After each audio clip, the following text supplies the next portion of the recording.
Hello everyone, UPPCS prelims के mock test series में एक बार फिर से आप सभी का स्वागत है। जैसा कि हमने यहाँ पर पिछले दो टॉपिक में यहाँ पर यूपीपीसीएस प्रीलिम्स के 2023 के क्वेश्चन पेपर को यहाँ पर डिस्कस कर रहे हैं, जिसमें हमने हिस्ट्री और पॉलिटी के क्वेश्चन को डिस्कस कर लिया है। अब यहाँ पे धीरे धीरे देखा जाए, सेशन को आगे बढ़ाने के साथ ही हम हर दिन सेशन में एक्स्ट्रा क्वेश्चन करने की कोशिश करेंगे, अर्थात अपने प्रैक्टिस को यहाँ पर और भी बेहतर बनाएंगे। आज हम यहाँ पर और भी ज्यादा करीब टारगेट करेंगे कि 50 क्वेश्चन यहाँ पर करें। देखिए यहाँ पर अभी से 150-200 क्वेश्चन लगाने की जरूरत नहीं है। देखिए जैसे जैसे आपके एग्जाम पास आता रहता है, हम अपनी इंटेंसिटी को बढ़ाते जाते हैं। अभी हमारा जो ज्यादा फोकस होना चाहिए, ज्यादा पढ़ने पे होना चाहिए, रिवीजन पे होना चाहिए। और टेस्ट सीरीज जो होती है यहाँ पे 50 क्वेश्चन 60 क्वेश्चन अगर आप लगाइए जनवरी भर, फरवरी तक आते आते अपनी इंटेंसिटी को आप 100 तक ले जाइए और फरवरी के लास्ट और स्टार्टिंग तक आप इसे 150 क्वेश्चन करना शुरू करिए, यानी कि 10-15 दिन आपके एग्जाम के पहले। तो धीरे धीरे, यानी कि कहने का मतलब 50, 100 और 150, यानी कि 3 स्टेप में आप अपने आप को बढ़ाइए और इससे अपने आप के एग्जाम को लेकर के अपनी तैयारी को भी बेहतर बनाए। तो मेरा भी यहाँ पर उद्देश्य यही है कि स्टार्टिंग में मैं आपको क्वेश्चन कम कराता हूँ, एक प्रैक्टिस जो नहीं लगाते हैं वो एक प्रैक्टिस में लेकर आएंगे और धीरे धीरे फिर यहाँ पर इसकी गति को आगे बढ़ाएंगे, क्वेश्चन ज्यादा यहाँ पर करेंगे और आपकी इंटेंसिटी जैसे एग्जाम पास आता है और भी ज्यादा यहां पर टेस्ट सीरीज की तरफ बढ़ेगी। तो चलिए आज का सेशन स्टार्ट कर देंगे और आज के सेशन में हम पहले से ज्यादा क्वेश्चन यहां पर करने वाले हैं और टारगेट रहेगा कम से कम आज 50 क्वेश्चन को हम टारगेट करने जा रहे हैं। पिछले दो सेशन में देखें तो 20 से 25 क्वेश्चन ही हमने किए हैं, लेकिन आज यहां पे डबल करेंगे, यानी कि अब इंटेंसिटी को हम बढ़ाने वाले हैं इस वीक से। पिछले वीक यहां पर आपको एक माहौल बन गया है और इस माहौल को अब यहां पर और भी ज्यादा बेहतर करने की कोशिश करते हैं। तो चलिए देखते हैं आज के हमारे क्वेश्चन। सबसे पहले स्टार्ट करेंगे हम ज्योग्राफी से। ज्योग्राफी में देखा जाए जो क्वेश्चन आपको आ रहे हैं वो किस तरीके के हैं और 2023 में यहां पर कितने क्वेश्चन पूछेगा और किस किस तरीके से या किसके टॉपिक को लेकर यहां पर आपको क्वेश्चन पूछा गया है। सबसे पहले देखिए एक क्वेश्चन यहां पे है, क्वेश्चन नंबर 14, 48 क्वेश्चन हमने दो सेशन में किए हैं। ठीक है, आज हमारा टारगेट होगा इसको 100 नंबर तक लेकर जाना है। क्वेश्चन है कि निम्नलिखित में से कौन सा सहायक नदी और नदी यानी कि मुख्य नदी जो है उसका सही सुमेलन नहीं है। पहला क्वेश्चन देखें, ऑप्शन है ए मंझरा जो कि सहायक नदी है और मुख्य नदी जो है गोदावरी। दूसरी है यहां पे हेमावती कावेरी। तीसरा है मालप्रभा कृष्णा। चौथा है प्राणहिता महानदी। तो बताइए यहां पे सहायक नदी और मुख्य नदी के संदर्भ में कौन सा जो सुमेलित नहीं है, यह आपको बताना है ए, बी, सी या डी में से।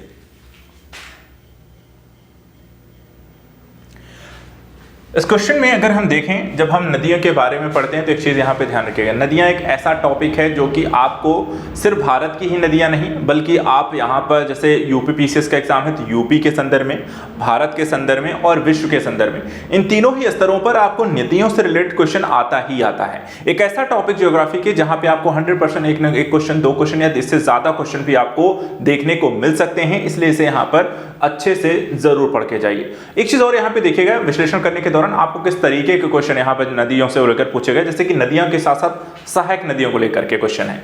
अब इस क्वेश्चन में आंसर देखें, जैसे पहला है मंजरा गोदावरी, ये सही है। मालप्रभा कृष्णा यहां पे सही है। आपको हेमावती कावेरी सही है। प्राणहिता महानदी ये आपका गलत होगा, जो कि हमने यहां पर पूछा है, सही सुमेलित नहीं है। देखिए जो प्राणहिता नदी है ये भी आपकी सहायक नदी है गोदावरी की। ठीक है, किसकी है? गोदावरी की है। महानदी की जैसे हैं आपको शिवनाथ,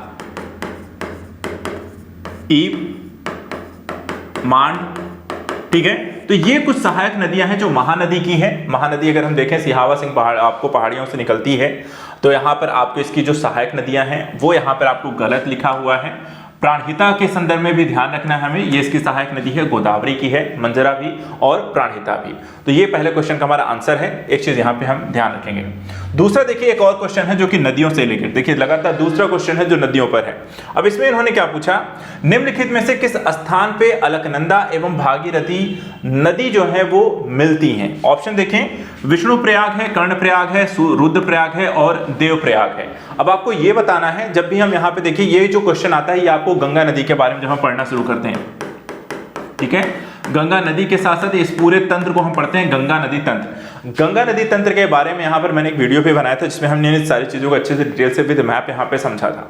तो यहाँ पे गंगा नदी तंत्र के बारे में ये क्वेश्चन आपको जो पूछा गया। अब देखिए यहाँ पे दो नदियां हैं, एक है भागीरथी और एक है अलकनंदा। अब इसके संदर्भ में याद रखना बड़ा आसान सा हो जाता है, हम यहाँ पे बीच में रखते हैं अलकनंदा को।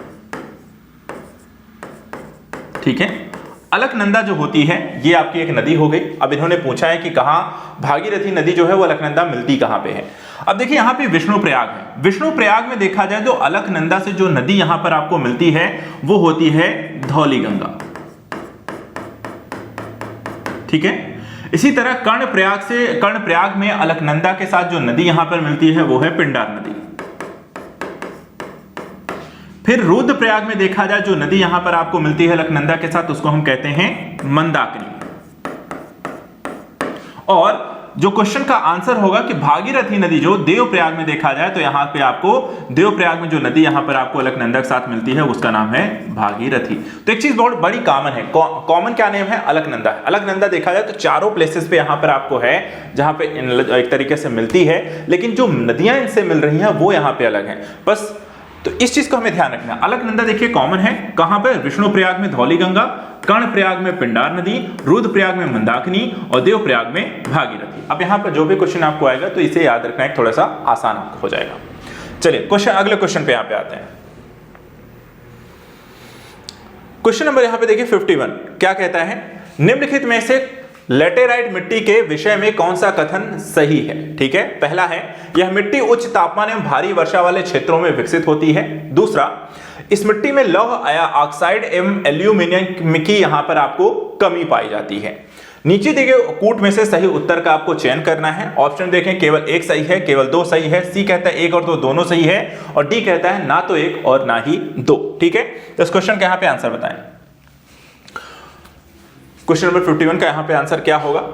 अब देखिए एक क्वेश्चन जो है मिट्टी से है, टॉपिक भी नोट करते चलिए। एक चीज आपको इस क्वेश्चन को हल करने की सीरीज को हल करने का तरीका कि ज्योग्राफी अगर हम पढ़ रहे हैं तो कहां कहां क्वेश्चन है, किस किस टॉपिक से, जैसे नदियां हो गई, मिट्टी हो गई, ठीक है, तो नोट करते चलिए जो टॉपिक आपको पढ़ने भी है। अब यहां पर अगर हम देखें लैटेराइट जो मिट्टी की बात करते हैं, लैटेराइट मिट्टी जो है आपको थोड़ा सा पीले कलर की यहां पर आपको मिलती है। ठीक है, आपको कर्नाटक हो गया, केरल हो गया, ठीक है, इन क्षेत्रों में यहां पर ये मिट्टी आपको ज्यादा देखने को मिलती है।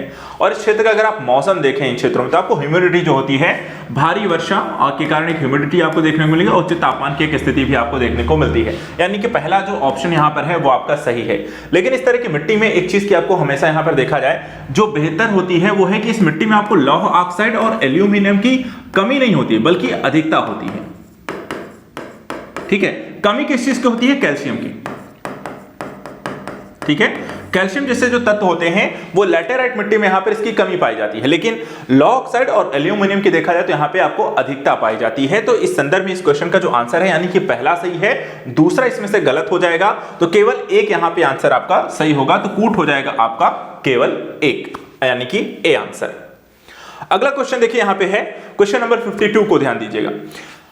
पराबैंगनी विकिरण को अवशोषित करने वाली ओजोन परत किस वायुमंडलीय स्तर में स्थित है? बहुत ही आसान सा क्वेश्चन है, इसके बारे में एक्सप्लेनेशन भी करने की हमें जरूरत यहाँ पे नहीं है, इसलिए सिर्फ इसका आंसर यहाँ पे दे देते हैं। सबको पता है कहाँ पे है, क्षोभ मंडल, मध्य मंडल, समताप मंडल और ताप मंडल। तो देखा जाए तो यहाँ पर आपको समताप मंडल में यहाँ पर एक स्थिति आपको पाई जाती है। तो क्वेश्चन नंबर 52 का आंसर हो जाएगा आपका सी। अगला यहां पे देखिए नदियों के लेकर एक और क्वेश्चन। देखिए तीसरा क्वेश्चन है जो नदियों पर है, एक बहुत ही मोस्ट इंपॉर्टेंट टॉपिक। मैंने आपको पहले शुरू होने से पहले आपको बता दिया, एक ऐसा टॉपिक जो लगातार आपसे सबसे ज्यादा पूछे वाले टॉपिक में एक है। तो यहाँ पे तीसरा क्वेश्चन है जो नदियों पर है। अब यहाँ पे देखिए नदियों को लेकर के देखिए क्वेश्चन भी देखते चलिए, पूछ भी कैसा रहा है। अब यहाँ पर उन्होंने क्या पूछ लिया, नदियां और उनके उद्गम स्थल को लेकर क्वेश्चन उन्होंने पूछा है। अब उद्गम स्थल अगर आपको पता है पढ़ते समय, इसको भी हमें यहाँ पे ध्यान रखें, सिर्फ सहायक नदियां नहीं पढ़नी है, किस क्षेत्र से निकल रही है वो भी हमें यहाँ पे पता होना चाहिए। अब यहाँ पे देखिए एक तरफ है यमुना, कृष्णा, गोदावरी, महानदी, दूसरी तरफ यहाँ पे उद्गम स्थल सिहावा, नासिक, महाबलेश्वर और यमुनोत्री है। नीचे यहाँ पे देखिए कोट दिया गया है 4 3 2 1, 1 2 3 4, 4 2 1 3 और 4 2 3 1। अब यहाँ पे अगर आपको पता है तो आप मिलान करिए और मिलान करने के बाद फिर देखिए वो मिलान आपको कौन सा ऑप्शन दे रहा है जो सही होगा। अब इसमें से किसका आपका ऑप्शन देखिए, एक नदी में बेसिकली आपको जैसे पता होगा जो यहाँ पे लिखा भी हुआ है, जैसे कि यमुना का यमुनोत्री आपको पता है। इस क्वेश्चन को हल करने का जो तरीका है, यमुना का यमुनोत्री है, तो चौथा यहाँ पे देख लीजिए ए का 4 कहाँ लिखा हुआ है। अब ए देखिए यहाँ पे 4 है, अब इसमें से 3 जगह आपको 4 लिखा हुआ है, 3 जगह आपको 4 लिखा हुआ है। और इसमें से अब देखा जाए 3 जगह आपको बी जो है 2 लिखा हुआ है और एक जगह यहाँ पे बी का 3 लिखा हुआ है। तब कृष्णा गोदावरी महानदी में कौन सी नदी कहां से निकली होगी, ये क्वेश्चन यहाँ पे बड़ा क्वेश्चन होगा। तो चलिए यहाँ पे अभी हमने थोड़ा सा डिस्कस भी किया, अगर आपको याद होगा मैंने महानदी के बारे में बताया कि वो सिहावा पहाड़ी से यहाँ पे आपको निकल रही है। तो डी का यहाँ पे देखा जाए तो आपको सिहावा हो जाएगा, तो डी का हो जाएगा ए ऑप्शन। अब डी का देख लीजिए ए कहाँ है, दो जगह पे हो गया। अब यहाँ पे एक ऑप्शन जो होगा सही आपको होगा और एक यहाँ पे गलत। अब यहाँ पे देखिए जो कृष्णा है गोदावरी है, तो गोदावरी आपको पता है आपको महाराष्ट्र से होकर यहाँ पे गुजरती है, तो वहां पर आपको नासिक निकल आएगा, आपका आंसर हो जाएगा 2। और कृष्णा फिर बचता है आपको महाबलेश्वर से, टिक कर दीजिए तो हो जाएगा 3। तो आपका आंसर क्या हो गया, एक हम कहते हैं कि अगर नीचे से ऊपर की ओर है, जैसे कि यमुना यमुनोत्री में है, कृष्णा महाबलेश्वर में है, गोदावरी नासिक में है, महानदी सिहावा में था। 4 3 2 1 यानी कि आंसर हो गया ए। अगला क्वेश्चन देखते हैं। यहां पे देखिए नीचे दिए गए कथन में जिनमें से एक यहां पे अभिव्यक्त है, एक अभिकथन है यानी कि ए, और दूसरा यहां पर उसका कारण है यानी कि आर। अभिकथन में कहा गया है कि दक्षिण पश्चिम मानसून जो है मौसम के दौरान तमिलनाडु जो है वो उसका जो तट रहता है वो शुष्क बना रहता है। कारण इसका बताया जा रहा है कि जो तमिलनाडु तट है वो बंगाल की खाड़ी के शाखा के समानांतर स्थित है और दक्षिण पश्चिम मानसून की अरब सागर वृष्टिछाया क्षेत्र के अंतर्गत ये स्थित है। और इसके कारण देखा जाए तो हमेशा तो तमिलनाडु जो तट है जो दक्षिण पश्चिम मानसून के समय यहाँ पर आपको सूखा रहता है। तो क्या यहाँ पर ये दोनों ही कथन सही हैं? उसके संदर्भ में यहाँ पे जो कोड दिया हुआ है, ए सत्य है किंतु आर गलत है, ए गलत है किंतु आर सत्य है। सी कहता है ए और आर दोनों सत्य हैं लेकिन आर ए की सही व्याख्या नहीं करता है, जबकि डी कहता है ए आर दोनों सत्य हैं और आर ए की सही व्याख्या करता है। तो भारत का मानसून एक और टॉपिक जो आपको यहाँ पे नोट कर लेना चाहिए कि जो टॉपिक से क्वेश्चन आया, भारत का मानसून, ये टॉपिक भी आपको पढ़नी है। भारत की जलवायु कैसी है, मानसून कैसा है, ये आपको पता होना चाहिए। अब इस क्वेश्चन को जल्दी से आप अपना आंसर यहाँ पे दे सकते हैं। आंसर देखिए बहुत सा सिंपल सा है, जैसा कि अभी हमने देखा भी कि तमिलनाडु में भी ठंडी के दिनों में आपने कुछ समय पहले यहाँ पे देखा होगा दिसंबर के महीने में तमिलनाडु में बाढ़ आ गई थी और बहुत भयानक बाढ़ आई थी। चेन्नई और बाकी जो शहर थे वो डूब गए थे। तो देखा जाए तो ये स्थिति बाकी सब राज्यों में देखा जाए, जब दक्षिण पश्चिम मानसून जून जुलाई के अगस्त में प्रवेश करता है तब वहां पर आपको बिहार, राजस्थान, यूपी, असम में यहाँ पर ये स्थिति देखने को मिलती है, लेकिन तमिलनाडु में उस समय यहाँ पे मौसम ये देखने को नहीं मिलता है। वहां पे लौटते हुए जो मानसून की एक स्थिति होती है, ठंडी के दिनों में देखा है वहां पे ज्यादा वर्षा होती है। तो इस क्वेश्चन के संदर्भ में अगर हम देखें तो अभिकथन ए जो है जिसमें कहा गया है, ठीक है, तो दोनों ही संदर्भ में देखे हैं, दोनों ही कथन यहां पर आपको सही है। अर्थात कहने का मतलब जो कारण दिया गया है अभिकथन ए के संदर्भ में आपका सही है कि यहां पे देखा है दक्षिण पश्चिम मानसून का जो स्थिति है समानांतर है तमिलनाडु और बंगाल के खाड़ी के संदर्भ में यहां पे देखा जाए समांतर एक स्थिति होती है। इसके कारण यहाँ पे वृष्टिछाया क्षेत्र बना रहता है और यहाँ पर आपको लौटता हुआ जो मानसून है उसके कारण तमिलनाडु में आपको ज्यादा वर्षा होती है, जो कि ठंडी के दिनों में होती है, ना कि गर्मी या बरसात के ऋतुओं में। तो यहाँ पर आंसर हो जाएगा आपका डी, यानी ए आर दोनों सत्य हैं और आर ए की सही व्याख्या है।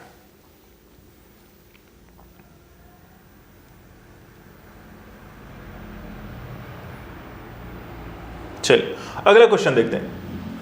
निम्नलिखित कथनों में से कौन सा यहां पे सही है? दो कथन दिए हुए हैं। पहला, रामगंगा नदी कन्नौज के पास गंगा नदी में मिलती है, और दूसरा, बेतवा नदी प्रयागराज के पास यमुना नदी में मिलती है। ठीक है, एक और क्वेश्चन, चौथा क्वेश्चन जो नदी पे है, देखते चलिए कितने क्वेश्चन ये पूछ रहे हैं। चौथा क्वेश्चन है नदियों पर है। अब यहां पे इन्होंने पूछ लिया, अब कूट दिया हुआ है, केवल एक सही है, केवल दो सही है, तो एक दोनों सही है, या डी कहता है ना तो एक सही हो ना ही दो सही है। तो ये बताना है।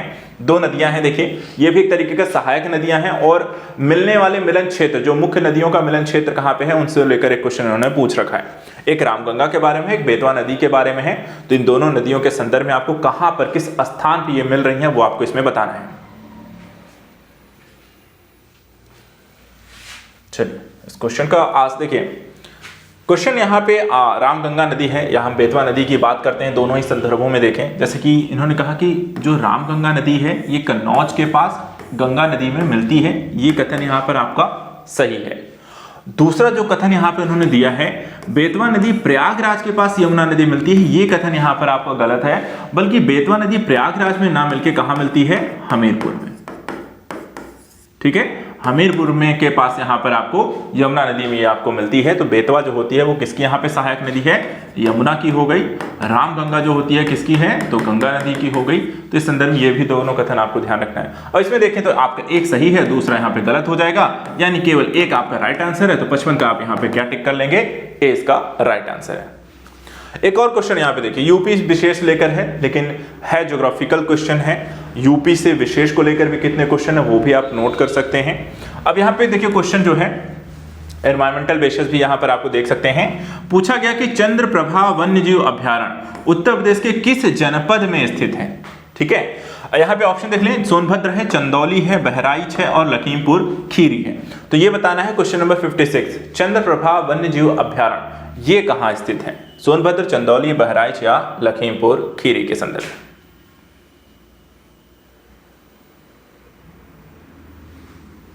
इस क्वेश्चन का ABCD में इसका आंसर क्या होगा ये आप बताएं जल्दी से सभी बच्चे। यहाँ पे इस क्वेश्चन का देखिए आंसर जो होगा, चंद्रप्रभा नदी पर यहाँ पे देखा जाए जो है गुजरती है और इसमें यहाँ पे वन्यजीव आपका एक अभ्यारण्य भी है।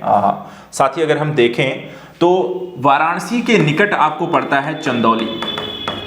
ठीक है, वाराणसी के निकट है आपका चंदौली और इस चंदौली क्षेत्र में यहाँ पर आपका चंद्रप्रभा वन्यजीव अभ्यारण्य, इसे पर्यटन स्थल के तौर पर उत्तर प्रदेश सरकार द्वारा विकसित किया गया है, जहाँ पे काफी सारे आपके झीलें और तरह की चीजें हैं और जंगल इत्यादि हैं, काफी सारे यहाँ पे वन्यजीव हैं जो कि यहाँ पर एक आकर्षण का क्षेत्र भी आपको बनाया जा रहा है। यहाँ पर आपको देखा है शेर इत्यादि को भी लाने की, सांभर है, चीतर हैं, तो उनके यहाँ पर जीवों को भी रखा गया है। तो इस तरीके से एक पर्यटन के तौर पर भी चंद्रप्रभा वन्यजीव अभ्यारण्य को उत्तर प्रदेश की पर्यटन नीति के तहत इसको विकसित भी किया जा रहा है। इस तथ्य को भी यहाँ पर आप ध्यान रखिएगा। तो क्वेश्चन का जो आंसर बेसिकली है वो आपका 56 का आपको बी है।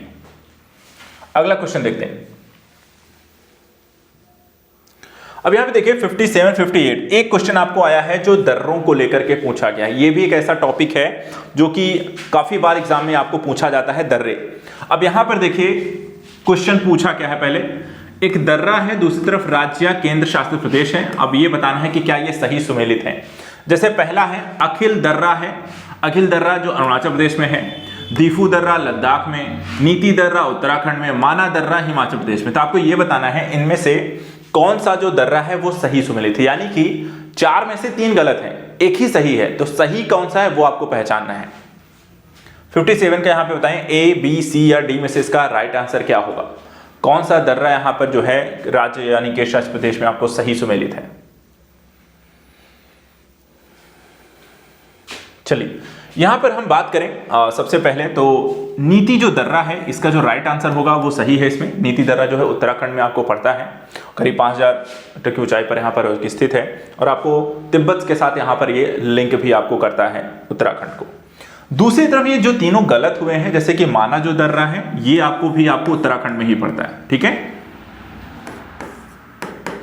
और यहां पर आपको देखा जाए तो माना जो दर्रा है उत्तराखंड में ही, ये भी ध्यान रखिएगा, आपको पड़ता है और 5600 के करीब यहाँ पर आपको ऊंचाई पर आपको स्थित है।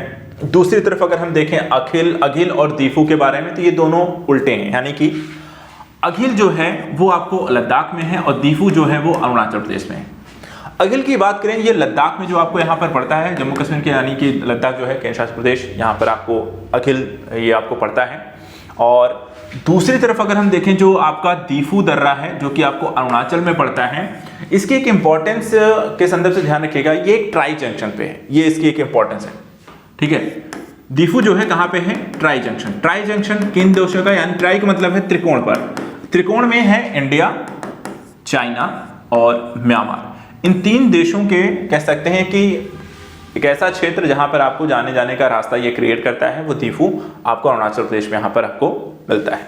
तो 3 दर्रे हैं। बाकी आपको क्वेश्चन जो होते हैं कई तरीके से दर्रों को लेकर पूछे जाते हैं, जो काफी सारे फेमस भी हैं। जैसे अगर आपसे मैं पूछूं कि काराकोरम दर्रा कहां पर पड़ता है, सीप किला दर्रा कहां पड़ता है, ठीक है, पालघाट दर्रा कहां पड़ता है, भोरघाट दर्रा कहां पड़ता है, तो यहां पर आपको देखा जाए इस तरह बनिहाल दर्रा हो गया, जोजिला दर्रा हो गया, ऐसे कई सारे दर्रे हैं आपको अलग अलग राज्यों के संदर्भ में। तो ये दर्रे कहाँ हैं। दूसरे इसमें दर्रे को लेकर क्वेश्चन बनता है कि ये दर्रे किन किन लोगों को या शहरों को या क्षेत्रों को जोड़ते हैं, आने जाने का मार्ग क्रिएट करते हैं। तो दर्रों को लेकर कई तरीके क्वेश्चन आपको बनते हैं, मिलान करने को लेकर जैसे यहाँ पे क्वेश्चन पूछ सकता है, सूची वाइज 1-2 करके पूछ सकते हैं, तो ये ध्यान रखना है। अगला क्वेश्चन चलिए देखते हैं। शिवाना समुद्रम एवं कल्पक्कम क्रमशः किस लिए यहां पर महत्वपूर्ण है। ठीक है, जल शक्ति एवं नाभिकीय ऊर्जा, ताप ऊर्जा, नाभिकीय ऊर्जा, जल ऊर्जा, जल शक्ति या सौर शक्ति और नाभिकीय ऊर्जा, A, B, C या D। यहां पे इस क्वेश्चन का आंसर क्या होगा।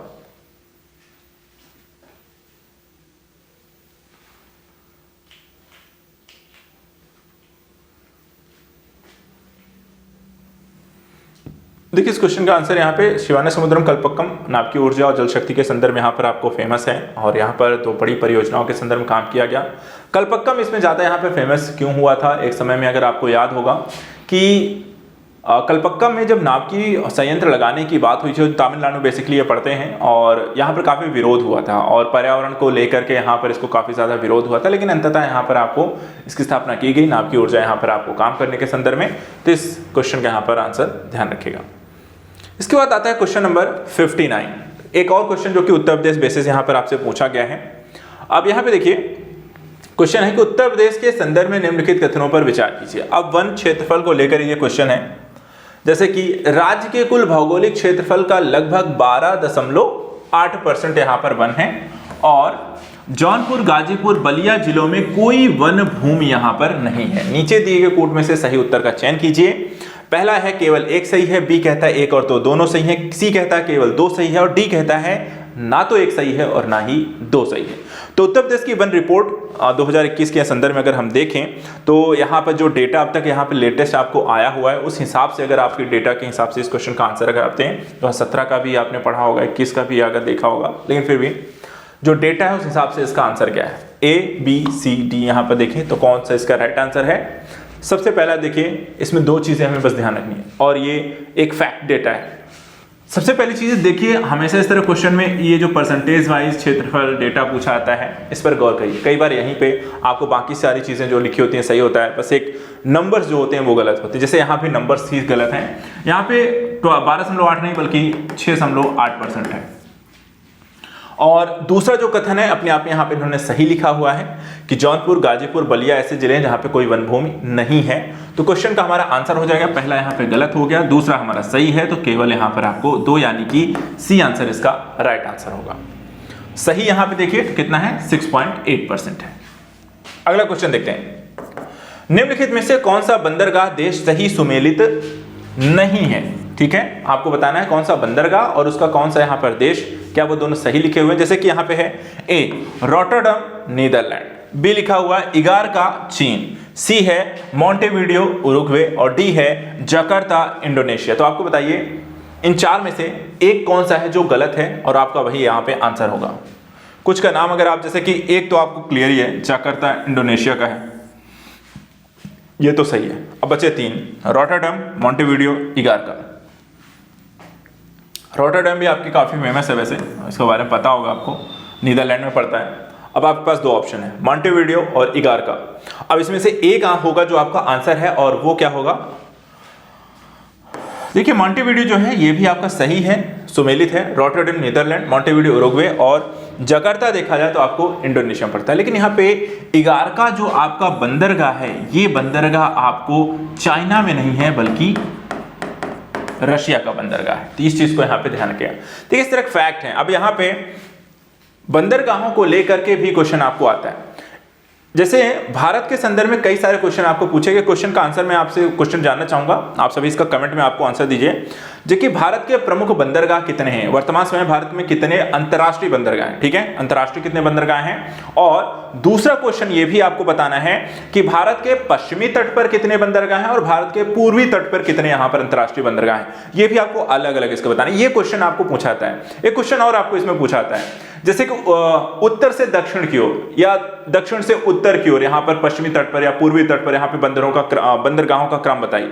तो यहाँ पे बंदरगाहों को लेकर कई बार आपको क्वेश्चन आया हुआ है एग्जाम में, इसलिए इसको भी यहाँ पे ध्यान रखना है।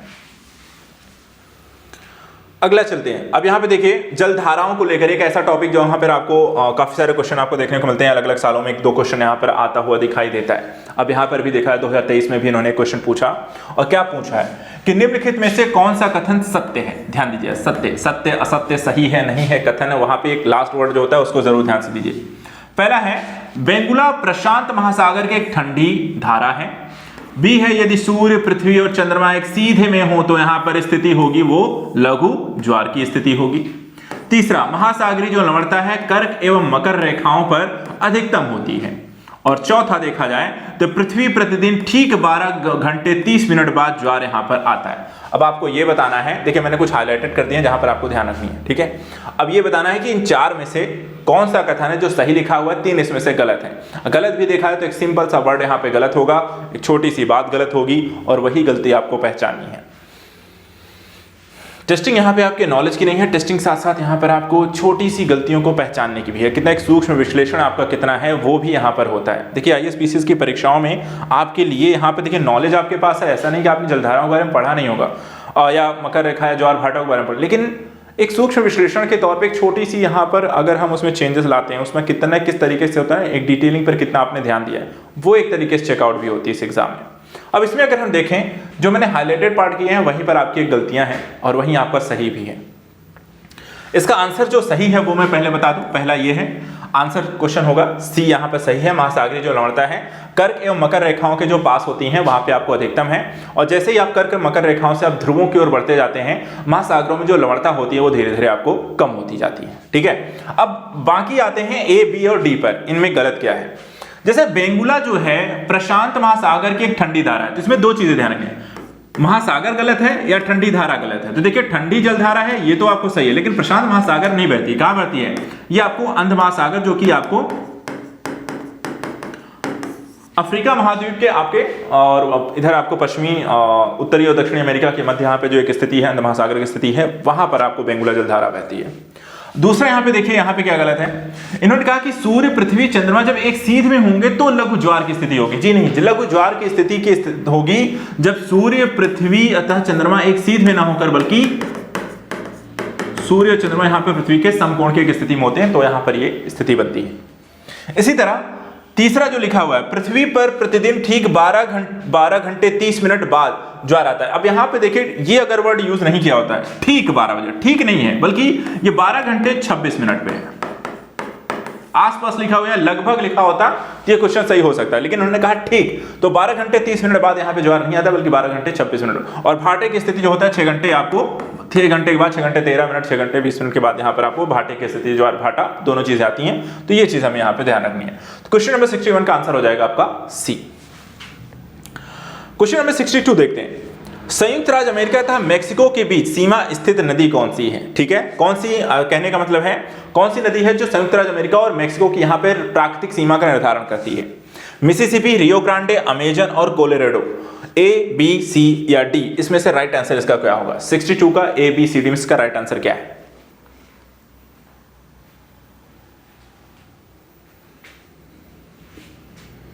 अब यहां पे कंफ्यूजन के संदर्भ में देखा जाए तो ज्यादा कुछ है नहीं वैसे। जैसे कि हम बात करें, अमेजन जो है आपको पता ही है, ये आपको दक्षिण अमेरिका में आपको बहती है, ठीक है, तो अमेरिका और मैक्सिको के संदर्भ में इसका नाम आना नहीं है। मिसिसिपी की बात करें तो ये भी आपको अमेरिका में है। बची यहाँ पे 2 नदियाँ, रियो ग्रांडे और कोलोराडो। ये दोनों ही नदियाँ देखा जाए तो संयुक्त राज्य अमेरिका और मैक्सिको के बीच यहाँ पे सीमा को साझा करती हैं, लेकिन इनसे एक नदी है जो यहाँ पर इनकी सीमा का, प्राकृतिक सीमा का काफी मतलब सीमा पर काफी लंबे समय बहती है, तो एक सीमा निर्धारण की बात आती है वो, और वो नदी है आपकी रियो ग्रांडे, यानी कि आंसर हो जाएगा बी।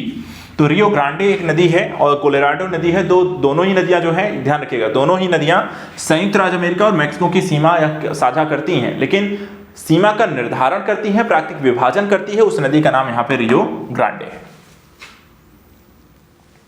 अगला क्वेश्चन देखते हैं।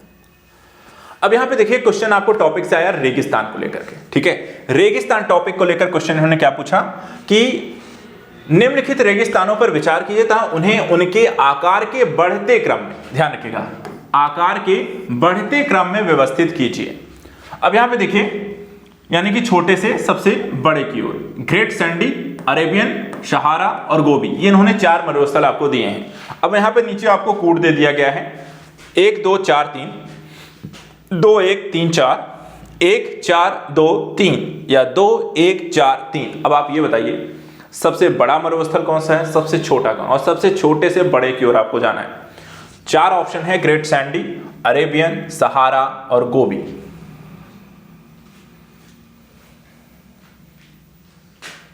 अब इसमें अगर हम देखें सबसे बड़ा तो आपको पता है कौन सा है, सहारा मरुस्थल, ठीक है, सबसे बड़ा मरुस्थल है सहारा मरुस्थल। कहां पे है? अफ्रीका महाद्वीप में है। फिर उसके बाद अरेबियन जो मरुस्थल है ये कहां पड़ता है? ये आपको अरब प्रायद्वीप में है। इसके बाद गोबी मरुस्थल ये आपको चीन में है, और ग्रेट सैंडी मरुस्थल ये आपका ऑस्ट्रेलिया में है।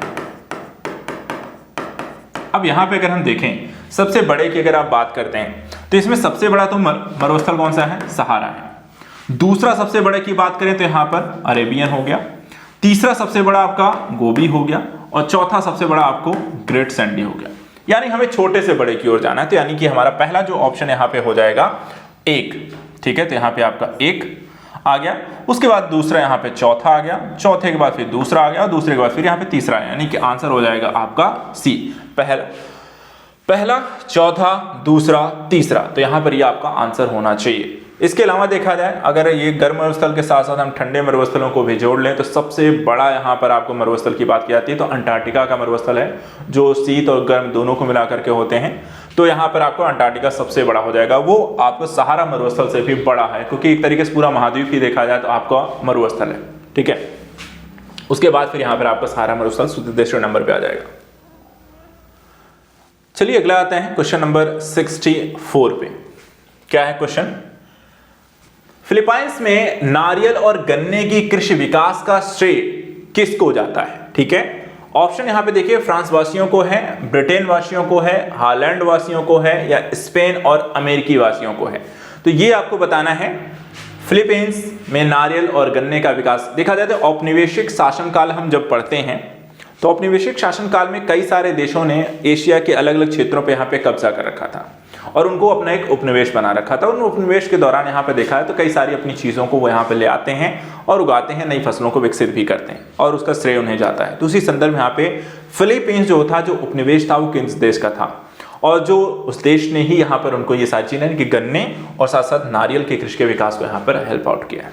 तो यहाँ पे देखा जाए इसका जो श्रेय जाता है वो है आपको डी आंसर, स्पेन और अमेरिका वासियों को फिलीपींस में नारियल और गन्ने के कृषि के विकास का यहाँ पे श्रेय दिया जाता है। तो एक फैक्चुअल डेटा है जो अपने वैश्विक संदर्भ में हम इतिहास में हम पढ़ते हैं। इसके बाद देखा जाए क्वेश्चन नंबर 65। अब एक तरफ पर्वत दिया है, दूसरी तरफ देश दिए हैं, उनको मिलान करना है, उसके बाद एक कूट का यहाँ पर आपको चयन करना है। ठीक है, क्वेश्चन है पर्वतों के नाम देख लेते हैं, किलिमंजारो, टुपकल, स्टेनली, हॉगर, और सुदेश देख लेते हैं, Morocco, Algeria, Tanzania, Uganda. Option देख लीजिए 4 3 2 1, बी है 3 1 4 2, सी है 3 4 1 2 और डी है 4 2 3 1। अब बताएं यहां पर इस क्वेश्चन को आप हल कैसे करेंगे पर्वतों को लेकर के, और दूसरी चीज पर्वतों के साथ साथ पर्वत चोटियों के बारे में भी ध्यान रखिएगा, सबसे हाईएस्ट कौन सी है, किस महाद्वीप में कौन सी आती हैं, तो ये भी एक तरीके का क्वेश्चन होता है। भारत की यहाँ पे सबसे ऊंची कौन सी है, विश्व की सबसे ऊंची कौन सी है, या महाद्वीपों वाइज यहाँ पर देखा है सबसे ऊंची चोटियां कौन सी कहाँ पे हैं। तो ये कई तरीके से अलग अलग तरीके से आपको ये क्वेश्चन पूछे जाएंगे। अब यहाँ पर इस क्वेश्चन को अगर हम देखें तो हल करने के संदर्भ में हमें 1 2 तो पता होना चाहिए, और जैसे कि मैं यहाँ पर अगर टिक करूंगा तो चलिए मैं कहता हूँ किलिमंजारो, जैसे मुझे पता है, ठीक है, किलिमंजारो मुझे पता है ये तंजानिया में है, बाकी पता है नहीं पता है उसको हम थोड़ा सा यहाँ पे आंसर भी देख लें। तो यहाँ पे देखिए मुझे 3 मिल गया। अब 3 में मुझे 2 को मैंने निगलेक्ट कर दिया, यानी कि ए गलत है और डी भी गलत है। बी और सी में 2 ऑप्शन होंगे और बी सी में हम अगर अगले को यहाँ पर हल कर लें तो बाकी का आंसर मेरा सेट हो जाएगा, यानी कि सिर्फ हमें बी के बारे में पता होना चाहिए, बाकी बी अगर आपने पता कर लिया तो सी और डी ऑटोमेटिक आपके करेक्ट हो जाएंगे। बी क्या है, टुबकल है, ठीक है। अब टुबकल के बारे में 2 है, यहाँ पे मोरक्को है और युगांडा है, अल्जीरिया है। एक ऑप्शन जो यहाँ पर आपका सही होगा। अब देखिए अगर आपने क्वेश्चन एक जैसे किलिमंजारो के बारे में पढ़ा है, माउंट एटलस के बारे में पढ़ा होगा, जो कि मोरक्को, ट्यूनीशिया आपको में और फैला हुआ एक यहाँ पर आपको पर्वत श्रेणी है, और इसमें ही एक आपकी पर्वत चोटी आपको पड़ती है जिसको हम कहते हैं टुबकल, और ये टुबकल जो पड़ती है आपको यहाँ पे मोरक्को में है। तो इसका आंसर हो जाएगा बी का 1। तो यहाँ पे 1 आ गया, बाकी फिर यहाँ पे सी का 4 हो गया और डी का 2 होगा, वो हम ऑटोमेटिक यहाँ पे लगा सकते हैं। तो सी का हमने कह दिया। स्टेनली कहाँ पड़ता है, युगांडा में, हॉगर पड़ता है अल्जीरिया में। आंसर हो गया आपका बी, यानी कि 3 1 4 और 2। देखिए सिर्फ क्वेश्चन को हल नहीं करना, मैं यहाँ पे आपको ये भी सिखा रहा हूँ कि आप इन क्वेश्चन को हल कैसे करेंगे, यानी कि सारी नॉलेज ना होते हुए भी आप इन क्वेश्चन को हल कर सकते हैं। अगर बस आपको 1 से ज्यादा अगर पता है, यानी कि 4 में से अगर आपको 2 भी पता है तो काफी चांसेस हैं आप 50% से ज्यादा क्वेश्चन यहाँ पे हल कर सकते हैं। मिलान करने वाले जो क्वेश्चन आते हैं उसमें से अगर आपको 4 में से 2 पता हो तो। चलिए आते हैं अगले क्वेश्चन की ओर। अब यहां पे देखिए क्वेश्चन नंबर 66 दिया हुआ है झीलों के लेकर के, झील और देश। यहाँ पे देखिए इस साल काफी क्वेश्चन आपको सूची को मिलान या सही सुमेलित नहीं है वाले करके पूछे गए। अब यहाँ पर भी देखिए झीलों में भी इन्होंने वैसा ही कुछ फंसाने की कोशिश की है। बैकाल रूस, मिशिगन संयुक्त राज्य America, Onega Canada, Maracaibo Venezuela. तो बताना है कौन सी झील और देश यहाँ पे सही सुमेलित नहीं है, यानी कि 3 सही है, 1 गलत सुमेलित है, यानी कि जो झील यहाँ पे लिखी है उस देश में वहां पर वो नहीं पाई जाती। तो आपको बताना है कि वो कौन सा ऑप्शन यहाँ पे हो सकता है। जैसे काफी फेमस है बैकाल के बारे में हम सब पढ़ते हैं, बैकाल रूस में है, ठीक है, इसके बारे में कोई यहाँ पर पहला तो आपको सही होगा। अब 3 यहाँ पर बची, मिशिगन के बारे में हम जानते हैं अमेरिका में पड़ती है, ठीक है। अब यहाँ पर आपको ये 2 तो फेमस है आपको, बैकाल मिशिगन। अब 2 यहाँ पर आपको ओनेगा और मराकाइबो के बारे में जानना है। मराकाइबो वेनेजुएला, ओनेगा कनाडा में, तो इसमें से 1 गलत है जो कि आपका आंसर यहाँ पे हो सकता है। अब थोड़ा सा नाम जो है अटपटा सा है, वेनेजुएला और मराकाइबो, तो यहाँ पर ये आपको इसमें सही है। ओनेगा देखा जाए तो ये यहाँ पे गलत है, ओनेगा भी आपको रूस में पड़ती है ना कि कनाडा में पड़ती है। देखा है कनाडा अपने आप में कई सारी झीलों का यहाँ पर देश है, ठीक है, जिसमें सुपीरियर यहाँ पर आपको झील है, और कई सारे ऐसी भी यहाँ पे ध्यान रखिएगा। कनाडा और अमेरिका जो होती हैं ये कई सारी झीलों को साझा भी करती हैं, और कई सारी बड़ी झीलें जो कनाडा में अकेले हैं। एक झीलों का एक बहुत बड़ा जो है कह सकते हैं कि बड़ी बड़ी झीलों का यहाँ पर जो देश है यहाँ पर आप कह सकते हैं वो आपका कनाडा है। लेकिन यहाँ पे जो ओनेगा है, ओनेगा यहाँ नहीं पड़ती, ओनेगा पड़ती है आपको रूस में। तो ये क्वेश्चन का आंसर हो जाएगा आपका सी।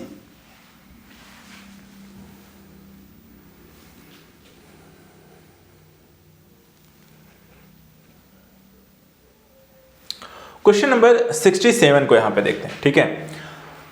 अल नीनो के संदर्भ में निम्नलिखित कथनों में से कौन सा यहां पे सही है, ठीक है, ये बताना है। अल नीनो में पूर्वी प्रशांत क्षेत्र में पेरू के तट पर गर्म धाराओं का प्रकट होना, और यह गर्म धारा पेरू के तट पे पानी के तापमान 10 डिग्री सेंटीग्रेड बढ़ा, जिससे समुद्र में यहाँ पे प्लैंकटन की मात्रा बढ़ जाती है, ये बताना है। कोई नीचे दिए कूट में यहाँ पे सही उत्तर को चुनना है। ए है केवल 1, बी है केवल 2, सी है 1, दोनों 1 और 2, और डी कहता है ना तो 1 और ना ही 2। तो यहाँ पे ये बताइए क्वेश्चन नंबर 67 में एल नीनो के संदर्भ में यहाँ पे कौन सा कथन सही है। देखिए इस क्वेश्चन के आंसर को चलिए डिस्कस कर लेते हैं। आप सभी इसका आंसर दे सकते हैं। एल नीनो के संदर्भ में लगातार देखिए मानसून को भी भारत में यहाँ पे प्रभावित करती है, इसके बारे में भी आप पढ़ते रहते हैं। अब यहाँ पे 2 कथन जो दिए गए हैं उनमें से नीचे एक कूट का आपको चयन करना था। दोनों के बारे में पहले देख लेते हैं। पहला देखिए उन्होंने कहा कि अल नीनो में पूर्वी प्रशांत क्षेत्र में पेरू के तट पर गर्म धाराओं के प्रकट होना शामिल है, ये कथन यहाँ पर आपको सही है। दूसरा कहता है कि ये गर्म धारा पेरू के तट पर पानी के तापमान को 10 डिग्री सेंटीग्रेड तक बढ़ा देती है, ये भी इतना सही है। लेकिन इसके आगे का जो कथन है जिससे समुद्र में प्लैंकटन यानी कि जिसको हम मछलियों के द्वारा यहाँ पर आपको खाया जाता है। अब यहाँ पर जब भी तापमान यहाँ पर आपको समुद्रों का बढ़ता है तो यहाँ पर देखा उसमें कमी आती है, और उससे आपको देखा जाए तो समुद्र के कह सकते हैं जो समुद्री जैव विविधता जो होती है उसका तापमान जो होता है उसका बहुत प्रभाव पड़ता है। इसका तापमान जब बढ़ता है तो वहाँ पर इसका एक निगेटिव इम्पैक्ट आपको पड़ेगा। तो प्लैंकटन जो होती है उसकी मात्रा क्या होती है, घट जाती है, और इसके कारण जो मछलियाँ होती हैं समुद्री मछली उनकी में भी यहाँ पर देखा है तो आपको कमी हो जाती है, जिससे यहाँ पे काफ़ी नुकसान जो होता है पेरू में मछली इत्यादि पकड़ने व्यवसाय में आपको बड़े स्तर पर होता है। इसके अलावा भारत में भी देखा है इसके मानसून यहाँ पर आपको कमजोर पड़ता है। तो ये भी एक जो घटना है इसके संदर्भ में आपको ध्यान रखना है अल नीनो के संदर्भ में। और देखा जाए तो ये गर्म जल धारा के पेरू के तट पर उत्पन्न होती है, जिसे आगे चल के हम्बोल्ट जैसी ठंडी जलधाराओं के द्वारा फिर आगे प्रतिस्थापित किया जाता है। तो यहाँ पर देखा जाए तो एक सही है और दूसरा यहाँ पे गलत हो जाएगा, तो आंसर हो जाएगा आपका केवल 1। इसके अलावा एक क्वेश्चन यहाँ पर आपको है कि दक्षिणी गोलार्ध में हवा का बाईं ओर विक्षेपित होने का कारण क्या है। तापमान, कोरियोलिस बल, चुंबकीय क्षेत्र या दबाव। 68 का आंसर बताना है, ए, बी, सी या डी में से इसका राइट आंसर क्या होगा। दक्षिण गोलार्ध में हवा का बाईं ओर विक्षेपित होने का कारण क्या है। तो यहाँ पे देखिए इस क्वेश्चन में हम एक कोरियोलिस बल के बारे में पढ़ते हैं, जो इसका एक राइट आंसर यहाँ पर होगा, ठीक है। अब कोरियोलिस बल जो होता है एक तरीके का आभासी बल होता है, ठीक है, और पृथ्वी के घूर्णन के कारण देखा जाए तो ये आभासी बल आपको उत्पन्न होता है। पृथ्वी का जो घूर्णन होता है वो अलग अलग अक्षांश देशांतर या कह सकते हैं कि उसकी स्थिति के आधार पर ये अलग अलग आपको हो सकता है, और इसी के कारण आपको जो कोरियोलिस बल होता है देखा जाए तो यहाँ पर इन्होंने कहा कि दक्षिणी गोलार्ध में इसी कारण देखा जाए तो हवा जो होती है वो बाईं ओर आपको विक्षेपित हो जाती है, और उत्तरी गोलार्ध में देखा जाए तो वो दाईं ओर विक्षेपित हो जाती है। तो इस क्वेश्चन की ये जो घटना यहाँ पर हो रही है उसके संदर्भ में आपको ध्यान रखिए, ये कोरियोलिस बल भी जो किसके कारण है, पृथ्वी के घूर्णन के कारण यहाँ पर आपको या उसकी गति के कारण आपको उत्पन्न होता है। तो क्वेश्चन नंबर 68 का आंसर हो जाएगा बी। अब आते हैं क्वेश्चन नंबर 69 पे। निम्न में से यूक्रेन का सबसे बड़ा कोयला उत्पादक केंद्र कौन सा है? ऑप्शन देख लेते हैं, ज़ेरोपरिज़िया, खार्किव, डोनेट्स्क या कीव। तो यहां पर बताइए A B C D. Ukraine देखा है तो रशिया और यूक्रेन का लगातार यहां पर अब दूसरे साल में युद्ध जो है प्रवेश कर चुका है और ये युद्ध अभी भी चल ही रहा है, खत्म यहां पे नहीं हो रहा है। अब यहां पर देखा है तो रशिया जो है कुछ क्षेत्रों को कब्जा किए हुए है, कुछ यहां पर यूक्रेन लगातार उस पर एक जवाब मुंह तोड़ दे रहा है। उसी से रिलेटेड यहाँ पे इन्होंने क्वेश्चन पूछ लिया कि यूक्रेन का सबसे बड़ा देखा जाए तो जो कोयला उत्पादक केंद्र है वो कौन सा है। ठीक है, तो यहाँ पे देखिए ये है आपका डोनेट्स्क, इसको हम डेंसाप क्षेत्र भी कहते हैं और यहाँ पर डेंसाप नदी बेसिन भी आपको है जो कि इसी के अंतर्गत आता है। डोनेट्स्क के साथ साथ यहाँ पे लुहांस्क और ओटास्क एक आपका और क्षेत्र है जो कि वहां पर भी आपका कोयला काफी बड़ी मात्रा में आपको पाया जाए और ये दोनों ही आपको इसी नदी बेसिन के अंतर्गत पाए जाते हैं। तो इस क्वेश्चन का यहाँ पर क्वेश्चन नंबर 69 का जो आंसर हो जाएगा वो है सी, डोनेट्स्क।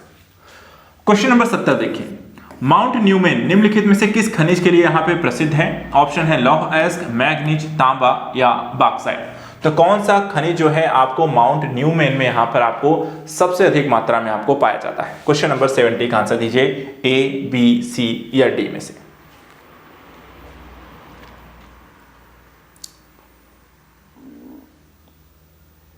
देखिए माउंट न्यूमेन में जो इसका आंसर होगा यहाँ पे लौह अयस्क है जो कि माउंट न्यूमेन में आपको सर्वाधिक मात्रा में आपको पाया जाता है, एक बड़ी मात्रा में आपको खनिज। और जो पहाड़ हैं वो काफ़ी सारे देखा जाए, जैसे कि आपको कई सारे जैसे ज्वालामुखी जो होते हैं वहाँ पर भी आपको खनिजों की एक भरपूर मात्रा आपको पाई जाती है। पठार हैं जो खनिजों के लिए आपको भरपूर मात्रा में आपको उपस्थिति एक को देखने को मिलती है। तो ये भी क्वेश्चन आपको इसमें देखने को मिल जाएंगे। इसके अलावा क्वेश्चन है कि फरवरी 2023 तक उत्तर प्रदेश में अमृत भारत स्टेशन योजना के तहत आधुनिकीकरण के लिए कितने रेलवे स्टेशनों की पहचान की गई थी? ठीक है, 57, 82, 123 या 149। तो ये बताना है फरवरी 2023 तक के संदर्भ में यहाँ पर आपको ये डेटा है, एक साल पुराना। देखिए ये क्वेश्चन करंट ओरिएंटेड है, इनके बारे में डेटा पुराना हो चुका है, अब तक यहाँ पे नया आ चुका होगा हम, लेकिन पिछले जो डेटा जो क्वेश्चन यहाँ पे पूछा गया है उसी के बारे में यहाँ पे देखेंगे। अभी देखिए इस क्वेश्चन में जो आंसर यहाँ पे है, अभी यहाँ पर आपको जो राइट आंसर होगा वो 57 है। तो टोटल यहाँ पे देखा जाए तो करीब आपको 300 से ज्यादा स्टेशनों को अमृत भारत स्टेशन योजना के तहत यहाँ पे उनका आधुनिकीकरण लगातार किया जा रहा है, जिसके तहत यहाँ पे स्टेशनों के नई डिजाइन तैयार की जा रही है, उन्हें आधुनिकी स्तर पे यहाँ पे देखा आधुनिक मशीनें लगाई जा रही हैं, उनकी पूरी कायाकल्प स्ट्रक्चर को भी इसमें चेंज किया जा रहा है। कई सारे स्टेशन अब तक तैयार हो भी चुके हैं, कई यहाँ पे तैयार हो रहे हैं, कई जगह यहाँ पे काम चल रहा है, कई स्टेशनों को लेकर के यहाँ पे प्रस्ताव भी यहाँ पर पारित हो रहे हैं। इसी संदर्भ में जो यूपी से यहाँ पर आपको सिलेक्ट किए गए हैं उसमें यहाँ पर आपको 57 रेलवे स्टेशनों को इसमें सिलेक्ट किया गया है।